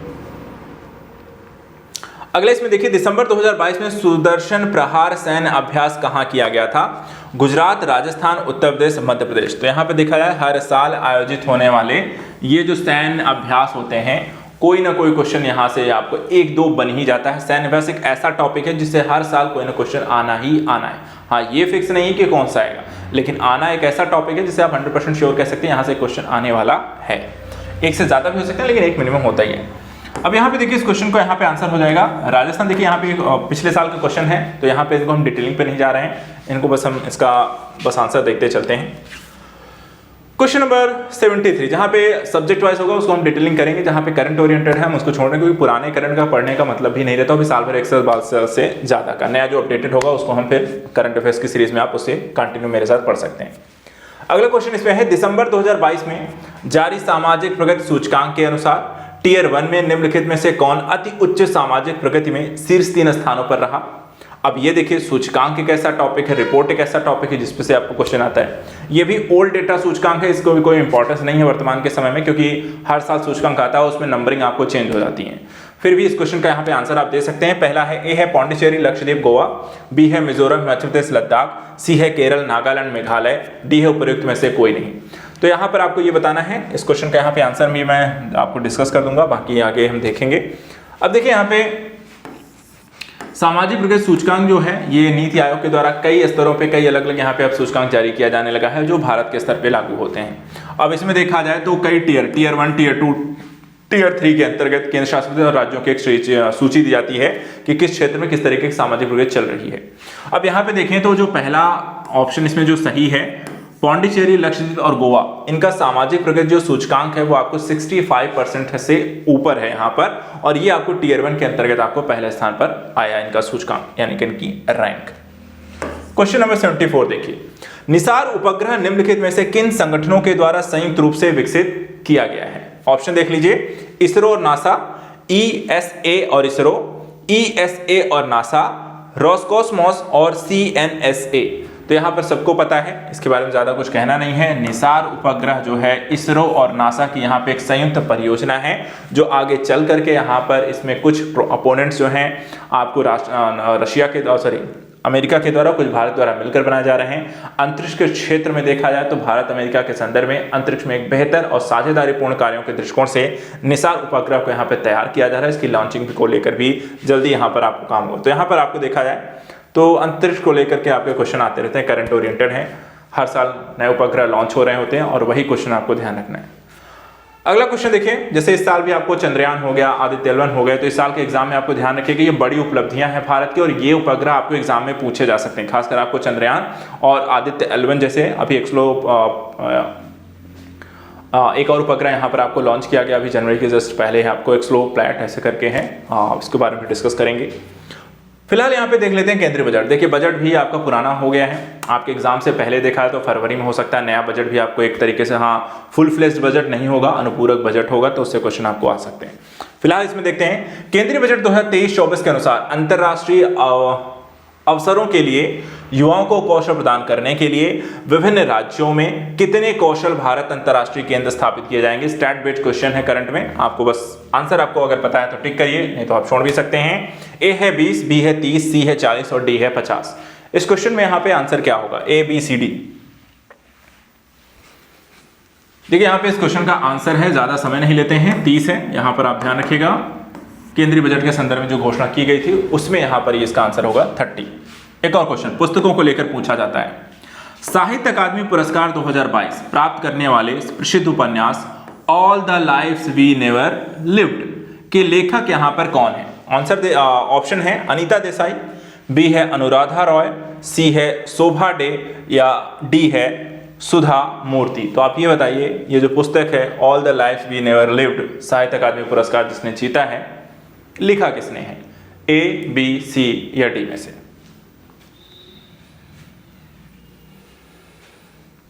देखिए यहां पे इस क्वेश्चन का आंसर हो जाएगा बी, अनुराधा रॉय। ठीक है, तो 76 का आंसर क्या है? अनुराधा रॉय की पुस्तक है all the life we never lived, और इसके लिए उन्हें साहित्य अकादमी पुरस्कार 2022 भी जीता है। आते हैं क्वेश्चन नंबर 77 पर, क्या लिखा हुआ है? खनिज संपदा के संदर्भ में निम्नलिखित कथनों में से कौन सा सही है? पहला, जम्मू कश्मीर के रियासी जिले में लिथियम के अनुमानित संपदा भंडार मिले हैं। दूसरा है, भारत अनेक खनिजों यथा लिथियम, निकल और कोबाल्ट के आयात पर यहां पर निर्भर है। तो नीचे दिए गए कोड में से सही उत्तर का चयन कीजिए। ए है केवल 1, बी है केवल 2, सी है दोनों 1 और 2, डी कहता है ना तो 1 और ना ही 2। तो यहां पर आप बताएं क्वेश्चन नंबर 77 का यहां पे आंसर क्या होगा? एक और क्वेश्चन ज्योग्राफी है, खनिज बेसिस क्वेश्चन है, करंट से भी रिलेट करता है क्योंकि ये चर्चा का विषय भी इसीलिए बन गया था ये टॉपिक। तो क्वेश्चन नंबर यहां पे 77 का राइट आंसर क्या होगा? ए, बी, सी, डी में से। देखिए भारत जो है एक ऐसा देश है जहां पे खनिजों की मात्रा बहुत सारे चीजों के लिए हम आयात पे निर्भर हैं। बहुत सारे खनिज अगर होते भी हैं तो बहुत लिमिटेड मात्रा में, और बहुत ही कम ऐसे खनिज हैं जो कि यहाँ भारत में अच्छी खासी मात्रा में उनके भंडार हैं। ज्यादातर चीजों के लिए हम खनिज दूसरे देशों पर ही यहाँ पे निर्भर हैं, जिसमें से अगर हम देखें भारत लिथियम, निकल और कोबाल्ट जो है उस पर हम पूरी तरीके से आयात पर यहाँ पर आपको निर्भर है। और लिथियम के संदर्भ में यहाँ पे देखा अभी हाल ही में भारत में 2 से 3 जगह पे, जम्मू कश्मीर हो गया, राजस्थान हो गया और 1-2 और साउथ की स्टेट में भी यहाँ पे लिथियम के भंडारों की बात की गई है। तो यहाँ पर ये क्वेश्चन जो है 77 का आंसर जो हो जाएगा 1 और 2 दोनों ही यहाँ पर आपको सही है। 77वां का आंसर हो जाएगा आपका सी। क्वेश्चन नंबर 78 देखिए, फरवरी 2023 में भारत के सबसे बड़े हेलीकॉप्टर निर्माण संयंत्र का उद्घाटन निम्नलिखित में से किस स्थान पे किया गया? एक और यहाँ पे करंट अफेयर का क्वेश्चन जो था, चकेरी उत्तर प्रदेश, तुमकुर कर्नाटक, कोयंबटूर तमिलनाडु, नासिक महाराष्ट्र। बताइए फरवरी 2023 में भारत के सबसे बड़े हेलीकॉप्टर निर्माण संयंत्र का उद्घाटन कहां किया गया था? ABCD से रिलेटेड एक और फैक्ट मैं आपको बताऊंगा जो आपको ध्यान रखना है, क्योंकि ये फैक्ट जो है वो थोड़ा स्टैट रहने वाला है जब तक यहाँ पे नया चेंज नहीं होता है। तो यहाँ पे चलिए इसका आंसर जो है वो ध्यान रखिएगा, तुमकुर कर्नाटक में। तुमकुर कर्नाटक में 600 एकड़ से ज्यादा यहाँ पे क्षेत्र पे यहाँ पे फैला हुआ है, और ये सिर्फ भारत का नहीं बल्कि एशिया का सबसे बड़े हेलीकॉप्टर निर्माण संयंत्र का है ये आपका। इस डेटा को ध्यान रखिएगा, तुमकुर कर्नाटक में आपको बन रहा है संयंत्र के यहाँ पे, सॉरी उद्घाटन कर दिया गया है। तो यहाँ पर 78 का आंसर हो गया बी। चलिए क्वेश्चन नंबर 79 को देखते हैं। कहता है कि गोल्डन ग्लोब पुरस्कार विजेता गीत नाटू नाटू के रचनाकार कौन है? ठीक है, SS राजामौली, देवी प्रसाद, MM किरवानी या AR रहमान। देखिए इन्होंने गोल्डन ग्लोब पुरस्कार भी जीता था, आगे चल के देखा जाए तो ऑस्कर पुरस्कार भी यहाँ पे इन्होंने जीता। तो एक बड़ी उपलब्धि थी भारत के दृष्टिकोण से, और विश्व स्तर पे यहाँ पर देखा जाए तो ऑस्कर के संदर्भ में जीतने वाली पहली यहाँ पर एक उपलब्धि, इस तरह गाने को ओरिजिनल सॉन्ग के तौर पे भी इन्होंने जीता। वो भी एक स्टैट है जो डेटा आपको ध्यान रखना है, और ये तैयार किया गया था MM किरवानी के द्वारा, नाटू नाटू। ठीक है, तो क्वेश्चन नंबर 79 का आंसर हो जाएगा बी। इसके बाद है क्वेश्चन नंबर 80। भारतीय जैविक डेटा केंद्र किस राज्य में स्थापित किया जा रहा है? ए है हरियाणा, बी है पंजाब, सी है उत्तर प्रदेश और डी है गुजरात।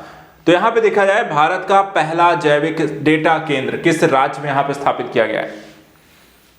हरियाणा, पंजाब, उत्तर प्रदेश, गुजरात, कहां स्थापित किया गया? जैविक डेटा केंद्र देखा जाए एक तरीके से ऐसे डेटा केंद्र होते हैं जहां पर आपके जैविकी कह सकते हैं, बायोलॉजिकल यहाँ पर डेटा को कलेक्ट किया जाएगा, जिसमें आपको जैसे आपकी बॉडी के सेल्स कैसे काम करते हैं, उसमें DNAs कैसे होते हैं, साथ ही यहाँ पर देखा जाए तो आपको प्रोटीन, एंजाइम और सेल्स कैसे काम इत्यादि कर रहे होते हैं। तो इस तरीके का जो डेटा यहाँ पे क्रिएट होता है उसको यहाँ पे संग्रहित किया जाएगा, उसका विश्लेषण किया जाएगा, एनालिसिस किया जाएगा, और इन फ्यूचरिस्टिक जो चेंजेस यहाँ पर आने हैं उसके अनुकूलन के संदर्भ में यहाँ पे इस चीज़ों को भी समझा जाएगा।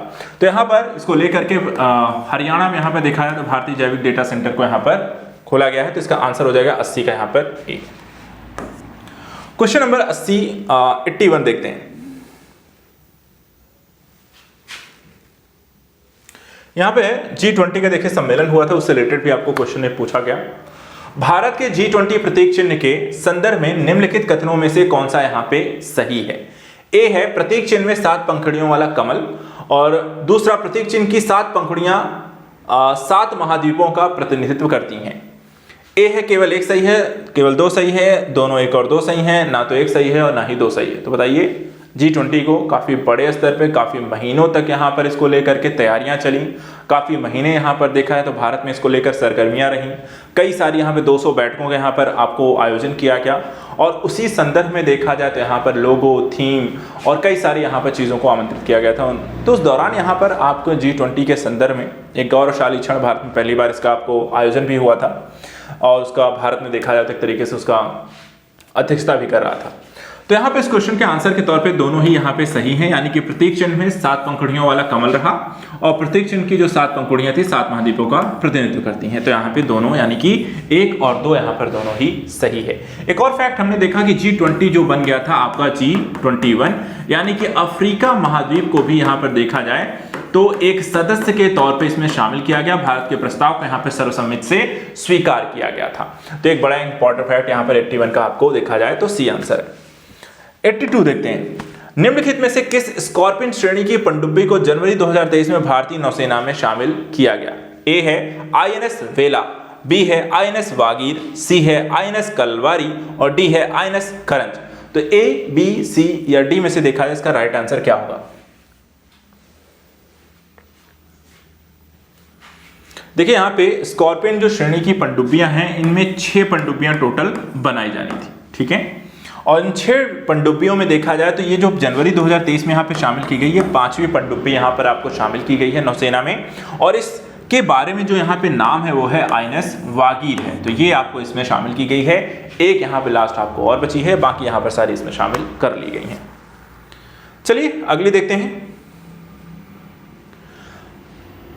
क्वेश्चन नंबर यहाँ पर 83 देखते हैं। दिसंबर 2022 में न्यूजीलैंड ने अगली पीढ़ी के लिए धूम्रपान पर प्रतिबंध लगाने वाले विश्व का पहला कानून पारित किया और न्यूजीलैंड का जो लक्ष्य है कि कब तक धूम्रपान मुक्त देश के रूप में अपने आप को स्थापित कर लेना है, 2024, 25, 29, 30। तो ये बताइए कब का टारगेट न्यूजीलैंड के द्वारा रखा गया है कि उनका पूरा देश ही जो है वो धूम्रपान मुक्त हो जाएगा, 2024, 25 या 29, 30, A, B, C या D। इसमें से देखिए न्यूजीलैंड एक अपने आप को धूम्रपान मुक्त एक शहर, एक क्षेत्र को नहीं बल्कि पूरे के पूरे देश को, अपने आप में बड़ी उपलब्धि है क्योंकि छोटा सा बेसिकली एक देश भी है, करना भी थोड़ा आसान हो जाता है, तो एक जागरूकता के संदर्भ में अपनी पहल भी है। और इसको लेकर के उन्होंने 2021 में ही इसको कानून बनाया, 2022 में देखा जाए तो वहाँ पर उन्होंने इसको लागू करने की बात कर दी थी, इसकी स्टार्टिंग में इसको लागू भी कर दिया है और टारगेट जो रखा हुआ है वो है 2025। तो आंसर हो जाएगा 83 का बी यानी कि 2025। क्वेश्चन नंबर 84 देखिए, जनवरी 2023 में किस एयरलाइन का विमान नेपाल दुर्घटनाग्रस्त यहां पर हुआ है? नेपाल एयरलाइन, बुद्धा एयरलाइन, तारा एयरलाइन या यति एयरलाइन? तो यहां पर ए बी सी डी में इसका राइट आंसर क्या होगा? Question number 84। एक चीज अगर आप देखें करंट अफेयर्स में, एक चीज ध्यान रखिएगा, अगर हमने जो क्वेश्चन यहां पे हल किए एग्जाम के 6 महीने पहले का करंट अफेयर सबसे ज्यादा पूछा जाता है। बहुत पुराने क्वेश्चन कम पूछे आते हैं लेकिन बहुत लेटेस्ट जो होते हैं वो ज्यादा पूछे आते हैं। यहाँ पे भी देखिए जनवरी, फरवरी, दिसंबर ये 3 महीने के, नवंबर के भी आपको क्वेश्चन करंट अफेयर्स के मिलते हैं। उसके पुराने आप देखें कि दिसंबर 2022 के या फिर आपको जनवरी 2022 के जनवरी 2023 के हो गए, सॉरी दिसंबर के संदर्भ में, क्योंकि 2023 के स्टार्टिंग में आपको एग्जाम हो रहे हैं, तो आपको ऐसा नहीं कि जनवरी 2022 का एग्जाम में का जो टॉपिक है वो पूछा जा रहा है। तो ये ध्यान रखिएगा, ज़्यादातर क्वेश्चन आपको पूछे आ रहे हैं, आपको जो करंट अफेयर पढ़ना है वो लास्ट के 6 महीने सबसे ज़्यादा फोकस होकर पढ़ना है, क्योंकि लास्ट के 6 महीने में मैं कहता हूँ अगर 15 क्वेश्चन करंट के आ रहे हैं तो वहाँ पे कम से कम आपको 10 क्वेश्चन जो होंगे, 12 क्वेश्चन होंगे वो लास्ट के 6 महीने से होंगे। 4-5 ही क्वेश्चन हो सकता है वो आपको बाहर के हों, नहीं तो आपको 10 क्वेश्चन आपको करंट अफेयर के लास्ट के 6 महीने से मिल जाएंगे। अब यहाँ पे देखिए इस क्वेश्चन का जो आंसर है यति एयरलाइन है जो जनवरी 2023 में देखा जाए तो यहाँ पर आपको क्रैश हो गया था और यहाँ पे 70 से ज़्यादा लोग जो होते हैं आपको मारे गए थे और एक नदी में यहाँ पर देखा जाए तो ये आपको जाके दुर्घटनाग्रस्त हो जाता है और पूरी तरीके से जितने भी यहाँ पर लोग होते हैं वो सारे के सारे इसमें मारे जाते हैं। तो एक बड़ी दुर्घटना के तौर पे यहाँ पे देखा गया। 84 का आंसर हो जाएगा आपका डी। क्वेश्चन नंबर 85 देखिए, निम्नलिखित में किसने स्पेयर पुस्तक यहाँ पे लिखी है? Prince Harry, Prince Williams, Prince Philip, King Charles? A, B, C या डी? क्वेश्चन नंबर 85 का यहाँ पे आंसर देखिए, बुक को लेकर भी दूसरा क्वेश्चन है जो हमें यहाँ पे मिला हुआ है। करंट का एक क्वेश्चन है और दूसरा क्वेश्चन जो बुक से रिलेटेड है, तो बुक्स पे भी यहाँ पे इंपॉर्टेंस थोड़ा सा ध्यान रखनी है।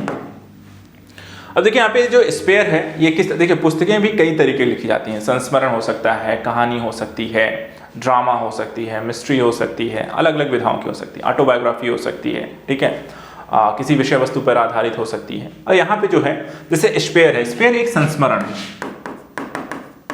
ठीक है, और ये बेसिक किसका संस्मरण है? प्रिंस हैरी का है। प्रिंस हैरी का अपने जीवन काल के दौरान यहाँ पे जो भी उन्होंने चीजें देखी हैं उसके संदर्भ में उनका अपना एक जो याद रह गया, संस्मरण के मतलब जो चीजें याद है उन्हें उसके संदर्भ में उन्होंने अपनी कहानी के तौर पर उसे प्रस्तुत किया है, बताया है, लिखा है वहाँ पे। और यहाँ पर इस क्वेश्चन का आंसर हो जाएगा यहाँ पे स्पेयर जो पुस्तक है वो किससे रिलेट करती है? प्रिंस हैरी का एक संस्मरण है। क्वेश्चन नंबर 85 का ए। क्वेश्चन नंबर यहाँ पे 86 देखते हैं।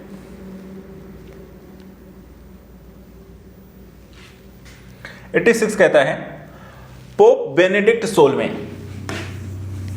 जिनका निधन हो गया है, इनसे संबंधित यहाँ पे 2 कथन दिए हुए हैं, आपको बताना है कि कौन सा यहाँ पे सही है। पहला, वह जर्मनी के मूल निवासी थे और दूसरा, वह 600 वर्षों में इस्तीफा देने वाले पहले पोप थे। कूट कहता है कि एक सही है, 2 सही है, सी कहता है एक और 2 दोनों सही है, डी कहता है ना तो एक सही है और ना ही 2 सही है। तो पोप बेनेडिक्ट 16वें यानी कि एक चर्चित व्यक्तियों की मृत्यु या निधन जो होते हैं वो भी देखे क्वेश्चन के रूप में बन सकता है।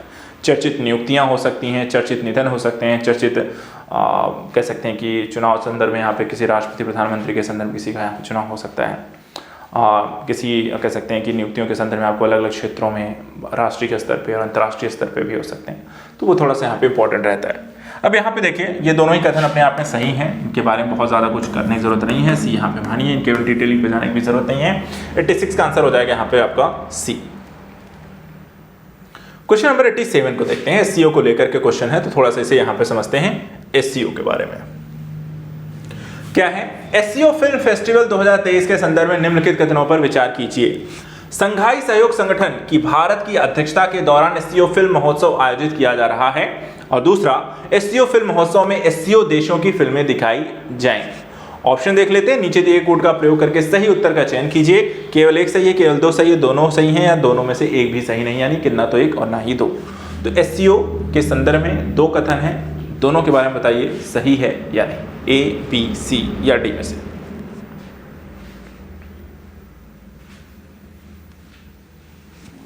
देखिए, भारत भी देखा जाए तो एससीओ का एक सदस्य है और इस साल देखा जाए तो भारत 2023 में इसकी अध्यक्षता कर रहा था। अध्यक्षता में यहाँ पे आपको एससीओ के फिल्म महोत्सव का भी उनके द्वारा आयोजन किया गया। आयोजन कहाँ किया गया? तो कहाँ किया गया? मुंबई में किया गया। ठीक है, एक 2 दिवसीय यहाँ पर मुंबई एससीओ फिल्म महोत्सव का ये आयोजित किया गया था, मुंबई में किया गया था।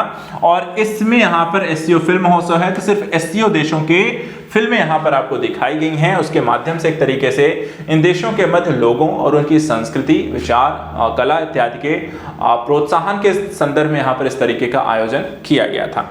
तो आंसर हो जाएगा सी, यानी कि 1 और 2 दोनों यहाँ पर आपका सही है। आपके लिए क्वेश्चन यहाँ पे, आप ये बताइए एससीओ का गठन कब हुआ था और वर्तमान में एससीओ के सदस्य कौन कितने हैं? क्वेश्चन नंबर 88 तब से हम देखते हैं, आप इसका आंसर कमेंट बॉक्स में यहाँ पर दे सकते हैं।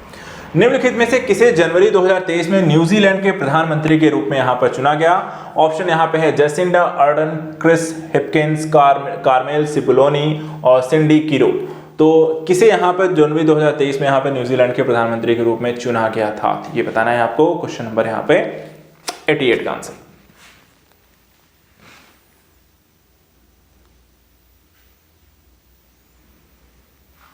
देखिए, इसका आंसर यहाँ पे 88 का बी हो जाए। क्रिस हिपकिंस को यहाँ पे चुना गया था, 88 का आपका बी। आगे चलते हैं, अब थोड़ा फटाफट इसके आंसर कुछ और देख लेते हैं। क्वेश्चन नंबर 89 पे आ जाते हैं। यहाँ पे देखिए क्वेश्चन है, उत्तर प्रदेश के निम्नलिखित शहरों में से कौन सा शहर है जो भारत की अध्यक्षता के दौरान G20 के 200 सत्रों में से 11 बैठकों के लिए स्थल के रूप में शामिल नहीं है? तो यहाँ पे ये बताना है। देखिए, G20 को लेकर एक और क्वेश्चन यहाँ पे है और इस बार थोड़ा सा उन्होंने यूपी बेस्ड भी पूछ लिया है। बताना है, देखिए G20 में 200 सत्रों के बनने की बैठकों का आयोजन किया गया था। इसमें से 11 जो है यूपी को यहाँ पर दी गई थी, 11 सत्रों की मेजबानी यूपी करनी थी।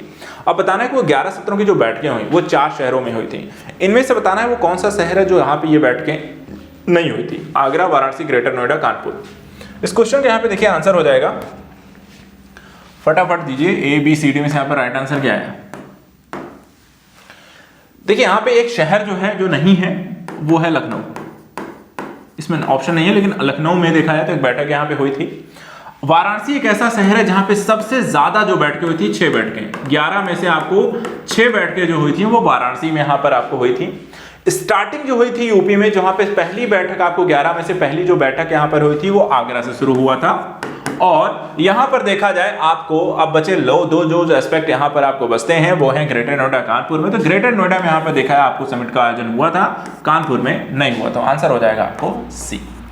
तो ये तथ्य है जो कि आपको उत्तर प्रदेश संबंधित G20 को लेकर है। अब यहां पे देखिए अगला क्वेश्चन है, क्वेश्चन नंबर 19।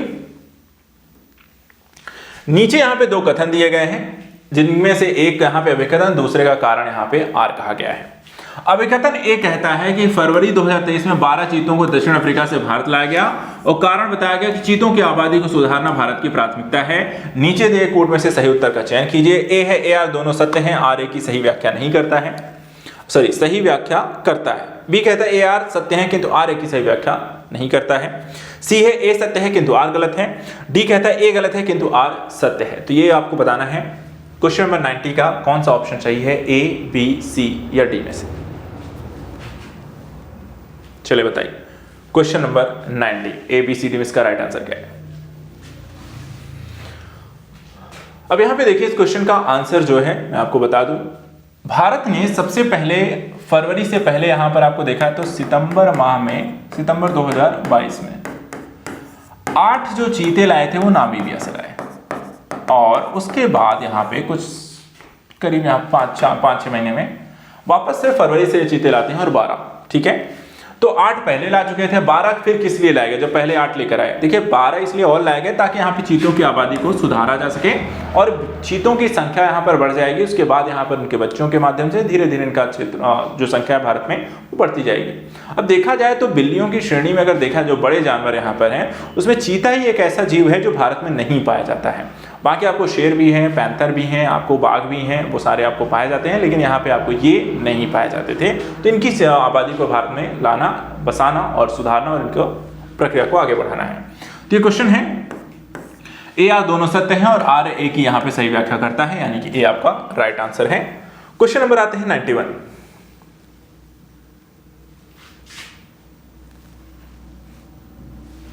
डिकिन विश्वविद्यालय के संदर्भ निम्नलिखित कथनों में से कौन सा यहां पर आपको सही है? ए है, पहला है यह एक स्वतंत्र परिसर के माध्यम से भारत में प्रवेश करने वाला पहला विदेशी विश्वविद्यालय है। दूसरा, इसे महाराष्ट्र में स्थापित किया जा रहा है। निम्नलिखित कथनों में से कौन सा सही है? केवल एक, केवल दो, दोनों ही सही हैं, एक और दो दोनों, और या तो ना तो एक और ना ही दो। तो डिकिन विश्वविद्यालय के संदर्भ में एक और करंट ओरिएंटेड क्वेश्चन रहा और ये भी आपको क्वेश्चन को देखा जाए अगर आपने ध्यान होगा तो आप इसका आंसर दे पाएंगे क्योंकि बहुत जाना पहचान नाम नहीं था, उसी समय हाईलाइटेड रहा। अगर आपको पता होगा तो बता सकते हैं, नहीं पता है तो इसका आंसर हम देख लेते हैं। सबसे पहली चीज देखिए, डिकिन विश्वविद्यालय अंतर्राष्ट्रीय स्तर पर क्यूएक्स यहाँ पर एक आपका रैंकिंग आपको जारी की जाती है क्यूएस, और उसके माध्यम से अंतर्राष्ट्रीय स्तर पर सभी देशों में सबसे अच्छे विश्वविद्यालयों के यहाँ पर रैंकिंग जारी की जाती है। उसमें अगर हम देखें जो डिकिन विश्वविद्यालय है इसकी रैंक जो है 266वीं है, ठीक है। और अगर नए विश्वविद्यालयों की बात करें तो सबसे नवीनतम विश्वविद्यालयों की जो सूची अलग बनाई गई है उसमें, क्योंकि डिकिन अभी नया नया विश्वविद्यालय बना है, उसमें देखिए तो इनकी 50वीं रैंक है। और ये भारत में देखा है एक स्वतंत्र परिसर के माध्यम से भारत में प्रवेश करने वाला ये पहला विदेशी विद्यालय, ध्यान रखिएगा, एक स्वतंत्र परिसर के माध्यम से, ठीक है, भारत में प्रवेश करने वाले पहला विदेशी विश्वविद्यालय होगा। पहला कथन यहां पे आपका सही है। दूसरा, इसे महाराष्ट्र में स्थापित किया जाएगा, ये गलत है। इसे बसाया जा रहा है गिफ्ट सिटी में, ठीक है। तो यहां पर गिफ्ट सिटी जो है गुजरात में आपको इसको बसाया जाएगा और इस क्वेश्चन के यहाँ पे जो आंसर हो जाएगा यानी कि केवल आपको एक सही है, ए आंसर होगा।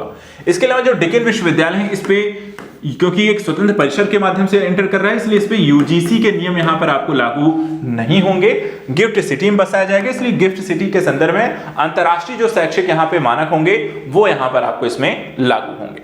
तो इस क्वेश्चन का आंसर हो जाएगा एक का ए आंसर होगा।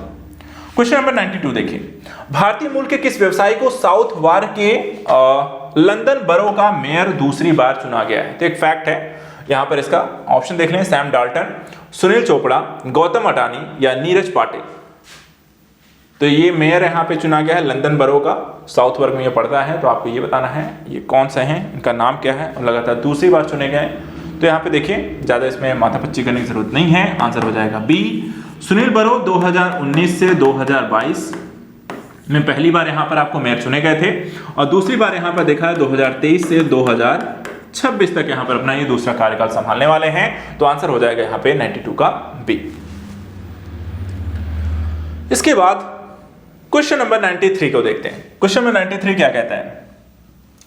25 दिसंबर 2022 को निम्नलिखित में से किस देश द्वारा 1 जनवरी 2005 के बाद जन्मे हुए पुरुषों के लिए 1 वर्ष की सैनिक सेवा अनिवार्य कर दी गई है? ए है म्यांमार, बी है ताइवान, सी है श्रीलंका और डी है अफगानिस्तान। क्वेश्चन नंबर 93 का ABCD में इसका राइट आंसर क्या होगा?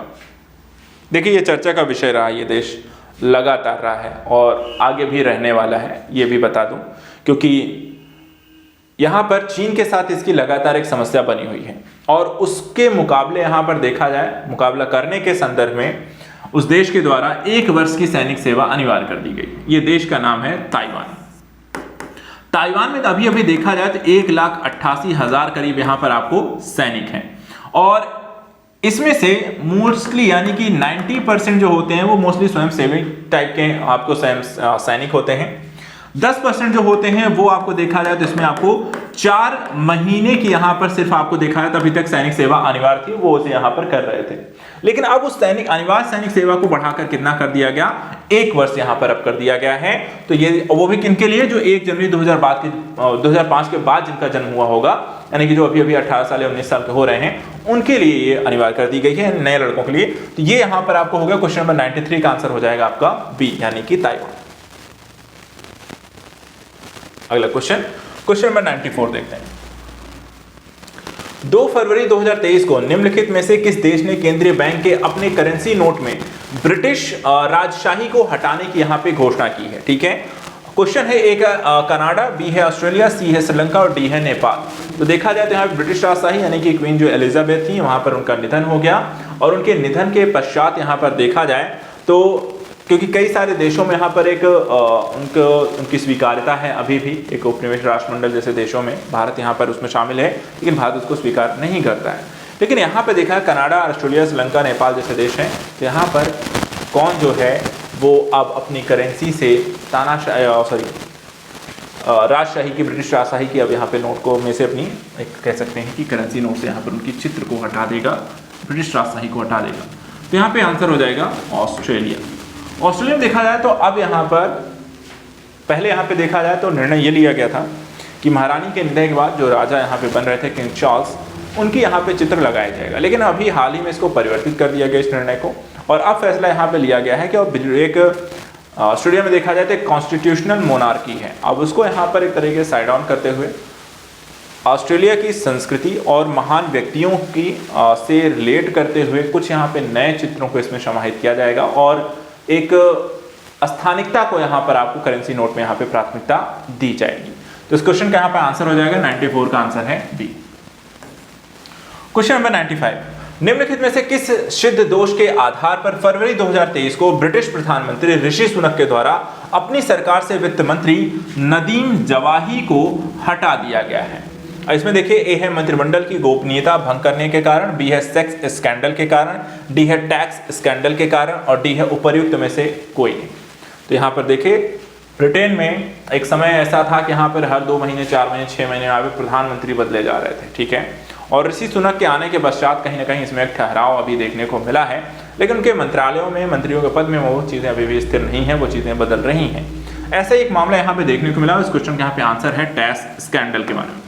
देखा जाए जो वित्त मंत्री थे नदीम जवाही, कंजर्वेटिव पार्टी के यहाँ पे अध्यक्ष भी थे, और यहाँ पे वित्त मंत्री के पद पे रहते हुए इन्होंने टैक्स इत्यादि की चोरी इत्यादि की थी एक तरीके से, जिसके आरोप इस पे लगे थे, और जांच इत्यादि के बाद यहाँ पर वो सामने आए, तो इसीलिए उसको नाम दे दिया गया यहाँ पे टैक्स स्कैंडल। और यहाँ पे इसकी जांच दोष सिद्धि के बाद इनको यहाँ पे पद से हटा भी दी गया। तो आंसर हो जाएगा 95 का आपका सी। क्वेश्चन नंबर 96 देखिए, निम्नलिखित में से कौन सा तत्व नोबल गैस नहीं है? ए आर्गन, बी क्रिप्टन, सी राडोन और डी यहाँ पर एक्टिनियम। तो यहाँ पर इसका आंसर आसानी से सबको दे सकते हैं ना, नोबल गैस यानी कि जिसे हम हिंदी में अक्रिय गैस भी यहाँ पर आपको कहते हैं। तो कौन सी है जो रासायनिक रूप से यहाँ पे सक्रिय नहीं होती, इसलिए इनको हम अक्रिय गैस कहते हैं। कई जगह इन्हें उत्कृष्ट गैस भी यहाँ पर आपको कहा जाता है। तो इसमें देखिए आपको आर्गन भी आती हैं, क्रिप्टन भी आती है, रेडॉन भी आती है, एक्टिनियम यहाँ पर ये नहीं आता है। तो इसका आंसर हो जाएगा 96 का सी।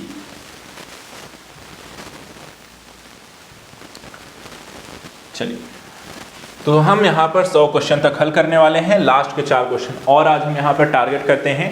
क्वेश्चन नंबर 97 देखते हैं, निम्नलिखित में से कौन सा हार्मोन जो है अग्न्याशय के लैंगरहैंस के आइलेट की बीटा सेल कोशिकाओं के द्वारा स्रावित होता है? ग्लूकागॉन, एड्रेनालिन, इंसुलिन या एल्डोस्टेरोन। तो ये बताइए कौन सा हार्मोन है जो कि यहाँ पर बीटा सेल से प्रभावित होता है? ए बी सी डी में से। 97 question number 97, A B C या डी में से। देखिए यहाँ पे इसका आंसर हो जाएगा इंसुलिन, जो कि मधुमेह के नियंत्रण। इंसुलिन देखा जाए तो बीटा सेल से स्रावित होती है, अग्न्याशय से निकलने वाला है, और मानव में यहाँ पे देखा जाए तो ग्लूकोज को नियंत्रित करती है, उसकी मात्रा को, उसके स्राव को नियंत्रित करती है। क्योंकि आपको जानते हैं ग्लूकोज की यहाँ पर अगर आपको ज़्यादा हो जाती है, डायबिटीज़ की समस्या या मधुमेह के यहाँ पर रोग की स्थिति भी आपको देखने को मिलती है। तो ये भी होता है जो इंसुलिन के कम या ज़्यादा आपको स्राव होने के, कम होने की स्थिति में ग्लूकोज की मात्रा यहाँ पर बढ़ती है, और उससे यहाँ पर डायबिटीज़ की एक समस्या हो जाती है। तो इंसुलिन जो होती है ग्लूकोज के स्राव को एक नियंत्रित करती है, उसके प्रक्रिया को यहाँ पर एक तरीके से नियंत्रित करती है। क्वेश्चन नंबर 98, किस प्रकार का टीका जो है वो डिप्थीरिया से बचाता है? टॉक्सक्वाइड, लाइव अटेन्यूएटेड, mRNA या डी वायरल वेक्टर। तो यहाँ पे ये बताना है किस प्रकार का जो टीका है वो डिप्थीरिया से यहाँ पर आपको बचाता है, ए बी सी या डी से।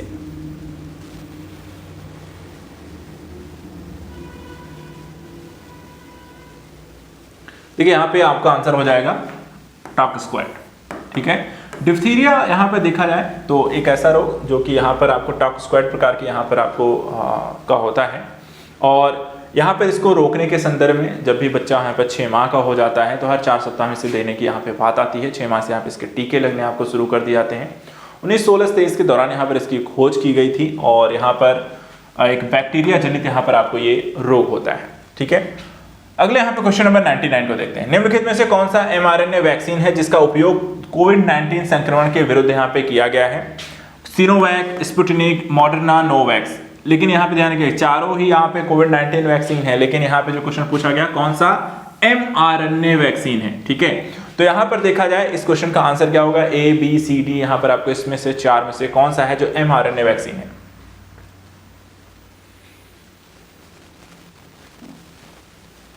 देखिए इस क्वेश्चन का यहाँ पे आंसर हो जाएगा, एक तो मॉडर्ना है और दूसरी यहाँ पर फाइजर। फाइजर इसमें ऑप्शन नहीं था, मॉडर्ना यहाँ पे दिया हुआ था। मॉडर्ना और फाइजर दोनों ही यहाँ पे mRNA आपकी वैक्सीन होती हैं, जिसमें यहाँ पर आपको उस कह सकते हैं कि वायरस के से संक्रमण को बचाने के संदर्भ में इस वैक्सीन के निर्माण के दौरान वायरल वेक्टर का प्रयोग करके वहाँ पर उसके प्रभाव को कम करने की कोशिश की जाती है। इसमें mRNA में आपको मूलतः बदलाव किए जाते हैं। क्वेश्चन नंबर 99 के यहाँ पे राइट आंसर हो जाएगा वो है बी। लास्ट क्वेश्चन आज का, निम्नलिखित में से कौन सा कारक जैव विविधता के ह्रास के लिए सर्वाधिक महत्वपूर्ण कारक है?